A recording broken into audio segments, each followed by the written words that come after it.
Bonjour, cette première capsule vidéo, je l'ai appelée préactivation corporelle. Préactivation pour vous permettre le matin au réveil ou juste après votre réveil de pouvoir réaliser les différents exercices de gainage ou d'étirement que je vous propose par ailleurs.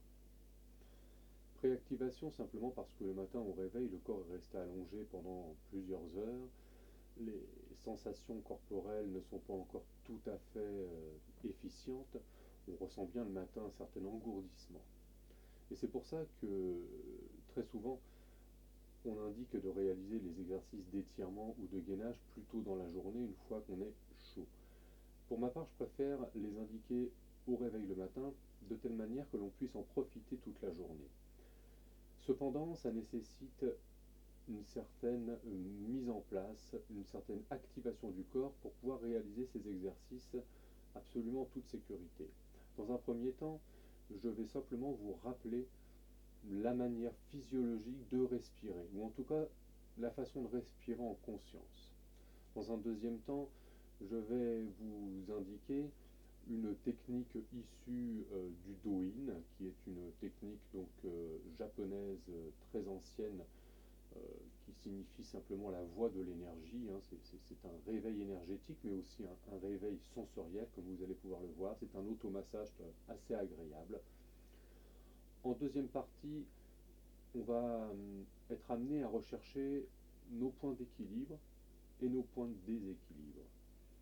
On peut assimiler ça à de la posturologie.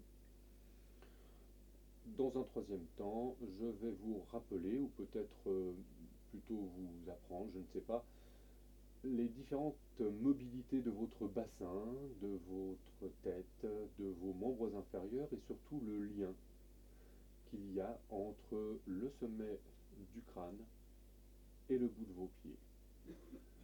Il me semble vraiment très important de comprendre ces bases pour pouvoir pratiquer après en conscience et en efficience. La respiration, tout le monde sait le faire. Tout le monde sait inspirer, tout le monde sait expirer. Ce que l'on sait moins, ou ce que l'on oublie, que la respiration, l'inspiration est réalisée par le muscle diaphragme, qui est un muscle transversal qui va s'accrocher sur toute la partie interne de vos côtes, ainsi que le haut de la région dorso-lombaire. C'est une espèce de muscle en forme de coupole, comme ceci, qui va, pour vous permettre d'inspirer, descendre lors de sa contraction. Un peu comme le piston d'une seringue, lorsqu'on le tire, il va aspirer le liquide. Et bien, cette descente du diaphragme va créer une dépression pulmonaire, une dépression thoracique, qui va induire une entrée d'air dans vos poumons. Ce qui est intéressant de remarquer, c'est que lorsque le diaphragme descend, en effet, il crée une dépression au-dessus. En revanche, il va créer une surpression en dessous, c'est-à-dire dans l'abdomen. Cette surpression, on va la sentir en posant tout simplement la main sur l'abdomen comme ceci et en inspirant profondément. Vous pouvez réaliser cet exercice avec une main sur l'abdomen, une main sur la poitrine et commencer simplement par inspirer à fond. Et observez ce qui se passe dans les mains. Quelle main bouge en premier? Quelle main bouge plus que l'autre? Voilà. On va dire que physiologiquement, la main qui doit bouger en premier est la main du bas, la main de l'abdomen. À l'inspiration, l'abdomen gonfle. Puis, à la fin de l'inspiration, la cage thoracique va monter pour, ensuite, à l'expiration, descendre au niveau de la cage thoracique dans un premier temps. Puis, à la fin de l'expiration, on va serrer le ventre, serrer le ventre, serrer le ventre pour expirer tout ce qu'on a. Voilà, donc ça donne la partie vraiment importante, en tout cas en ce qui nous concerne, c'est l'abdomen. Donc inspirez, gonflez le ventre, soufflez, rentrez le ventre. Pour ma part, je réalise ces exercices dans cette position. Vous pouvez les faire allongés dans votre lit, vous pouvez les faire assis sur une chaise. L'important, c'est que vous soyez confortable.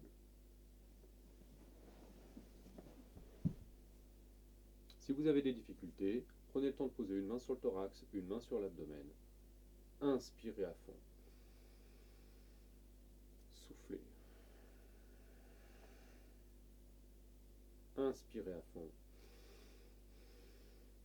Soufflez. Voilà. Je répète, inspirez dans un premier temps, la main abdominale va être repoussée. Puis dans un second temps, c'est la main thoracique qui va monter. À l'expiration, la main thoracique va descendre. Puis la main abdominale va rentrer. Et vous allez sentir, si vous voulez, du bout de vos doigts, la contraction de vos abdominaux et en particulier d'un muscle qui s'appelle le transverse, qui est le plus profond des muscles de l'abdomen, qui va être très important au niveau de votre posture, au niveau du soutien de toute cette région, donc y compris bien entendu de la région lombaire. À présent, je voudrais vous proposer ce simple exercice de recherche d'équilibre. Donc la recherche d'équilibre, elle commence au niveau des sensations dans les pieds, dans la plante des pieds. Il est intéressant pour réaliser tous ces exercices d'être pieds nus. Il est intéressant d'ailleurs dans la journée de vous offrir des moments pieds nus pour que toutes les sensations habituelles, les sensations physiologiques et normales viennent de la plante du pied puis remontent donc de vos fondations à travers les chevilles, les genoux, les hanches, la région lombaire, dorsale et cervicale jusqu'à votre tête. Dans un premier temps, tout simplement partir d'un côté. Sentir jusqu'où on est en équilibre. Jusqu'où on est en limite d'équilibre. Voilà. Puis revenir. Donc, je vous rappelle qu'on est le matin au réveil et que pour certains, déjà ça, le matin au réveil, ça peut être un exercice difficile. Voilà. Jusqu'à la limite de votre équilibre. Ainsi, vous informez votre corps que vous vous êtes réveillé, vous réactivez les réseaux neuronaux, les réseaux venant des nerfs périphériques vers le médulaire et même vers le système nerveux central, d'un côté, de l'autre, autant de fois que vous le souhaitez. Tout ça avec par exemple la respiration qu'on a pratiquée juste avant. Éventuellement inspirez, sentez votre ventre, sentez, soufflez. On repose, inspirez, soufflez. Voilà. Un autre type d'exercice d'équilibre ou de réactivation de l'équilibre, c'est laisser partir en avant. Vous sentez l'appui du poids du corps sur la partie avant du pied, puis laissez partir en arrière jusqu'à sentir ce petit déséquilibre. Voilà. Vous réactivez vos réflexes. Vous sentez bien quand ça part de trop, hop, on récupère nos réflexes. Voilà, ainsi vous commencez à vous réveiller. À présent, je vais utiliser un outil que tout le monde a à la maison, tabouret. J'aime bien ces tabourets parce que c'est dur, on sent bien ses appuis. Voilà. Tout simplement pour vous permettre de découvrir la mobilité de vos bassins.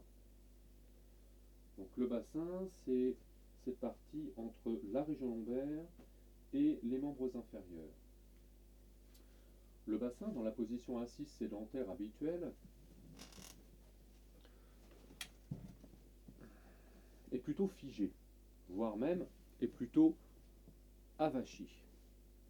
D'accord ? Cet avachissement, et puis surtout cette position longtemps maintenue, ça va engager un raccourcissement des muscles longs des jambes. D'accord ? Donc là, des ischio-jambiers, c'est ces muscles qui s'accrochent sur le tibia, qui vont traverser l'articulation du genou, passer à la partie postérieure de vos cuisses, et qui vont les s'accrocher sur le petit bout d'os que l'on sent sous la fesse, celui qui repose sur le tabouret, là, qu'on appelle l'ischion. Voilà, c'est pour ça qu'on appelle ces muscles ischio-jambiers, ils sont accrochés de l'ischion vers le segment jambier. D'accord ? Donc ces muscles, on peut s'apercevoir que lorsqu'on est assis toute la journée comme ceci, si on a même tendance à s'avachir et laisser partir le bassin, donc on appelle ça la rétroversion, parce que le bassin il part en arrière, rétro, d'accord? Eh bien, ces muscles vont avoir tendance à être en position courte, longtemps maintenue.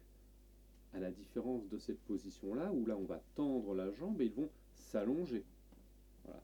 Donc la position assise longtemps maintenue, que ce soit en voiture, au bureau ou à l'école, va engager ce processus de raccourcissement des muscles, la partie postérieure de la cuisse.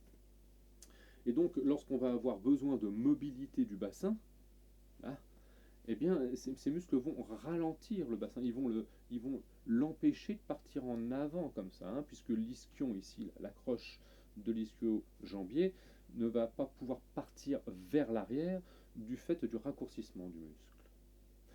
Ce qui fait que ce bassin va se retrouver, on va dire, relativement figé dans sa mobilité. Voilà. Donc dans un premier temps, reprendre contact avec son bassin. Je vous invite à poser vos mains sur vos crêtes iliaques. Les crêtes iliaques, c'est ce qu'on appelle aussi à tort la hanche, hein, c'est la taille en fin de compte, c'est là où on sent cet os là, hein, cette grand os iliaque, il a une forme un peu particulière d'hélice là, il est ici. On pose nos mains sur les crêtes iliaques, voilà. Et puis on va laisser partir le bassin en arrière, ça c'est très facile. Voilà. On va sentir que ça roule sur les ischions, hein, ces petits os pointus qu'on a sous la fesse. Ça roule. Puis on va le faire partir en avant. Faire partir le nombril vers l'avant. Voilà. Puis vers l'arrière à nouveau. Quelques fois comme ça, jusqu'à ce que ce soit acquis. Vous remarquez qu'on peut faire tout le corps en arrière, tout le corps en avant. À présent, je vous invite à laisser vos épaules où elles sont et à simplement laisser partir le bassin. Cette fois-ci, les épaules, voyez, ne bougent plus, ou le moins possible. Et c'est le bassin. Okay. Si c'est acquis, à présent, je vous invite à associer une respiration avec ce mouvement, puisque dans tous nos exercices, on veillera à ce que la respiration soit libre. Inspirez, on gonfle le ventre, on fait partir le bassin en avant. Expirez, on serre le ventre, on fait partir le bassin en arrière.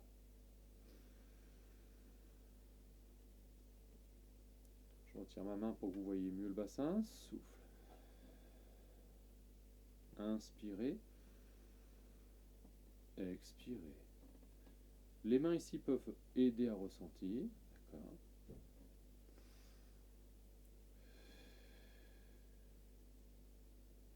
Voilà. Voilà, il me semble que ça, c'est vraiment la base pour pouvoir réaliser les exercices qui vont suivre en toute sécurité et en toute compréhension. C'est la base de la base. Vraiment le bassin, on ne peut pas y échapper pour bien comprendre ce qu'on fait. À présent, je vais rentrer un tout petit peu plus dans le détail, sans exagérer. Sur notre site web et puis dans les différentes vidéos qu'il y a sur cette chaîne YouTube, vous allez pouvoir trouver une vidéo concernant le tissu conjonctif ou le fascia. Bon, je vous invite à aller la regarder, elle est particulièrement intéressante. Elle met en exergue cette disposition qu'a le corps à ne jamais travailler sectoriellement. Le corps travaille toujours globalement. Quand par exemple je veux montrer quelque chose, voilà, ça démarre du bout du doigt. En effet, c'est le bout du doigt qui montre quelque chose, mais le bout du doigt est tenu par la main, qui est tenu par le poignet, par le coude, par l'épaule, par mon omoplate, par les muscles de mon dos, par mon assise, jusqu'au sol. Voilà.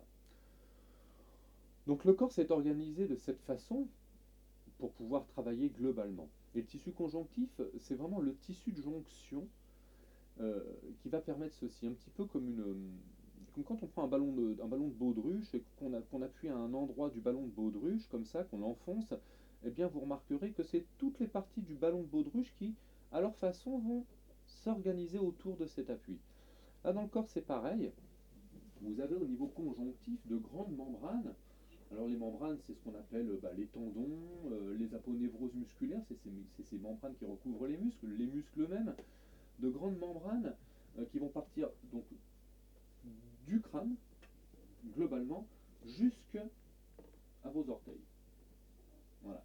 Ce qui fait que lorsque on va bouger par exemple le bassin, et si on n'est pas vraiment conscient de ce que l'on fait, on va se retrouver avec un mouvement aussi au niveau de l'occiput. On va s'en apercevoir par terre tout à l'heure. Voilà. C'est intéressant de vous apercevoir de ça. Donc je vous invite à faire ces petits exercices où on met par exemple un doigt sur le menton et puis une main sur la crête iliaque là. Hein.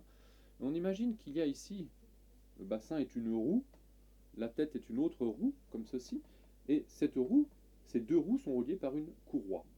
Donc quand le bassin part dans un sens, le crâne suit. Ça donne ça, en fin de compte, lorsque le bassin part en rétroversion, donc, en antéversion. Voilà. En rétroversion, ça va tirer l'élastique, le crâne suit. D'accord? Ça, c'est un peu rentré dans le détail. Vous pouvez, dès à présent, en position assise, rechercher ça, ressentir ça. Voilà. On le verra plus précisément quand on sera sur le travail de gainage au sol.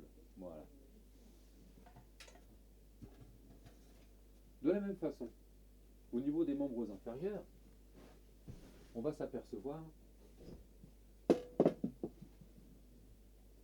que si l'on veut étirer ces muscles-là,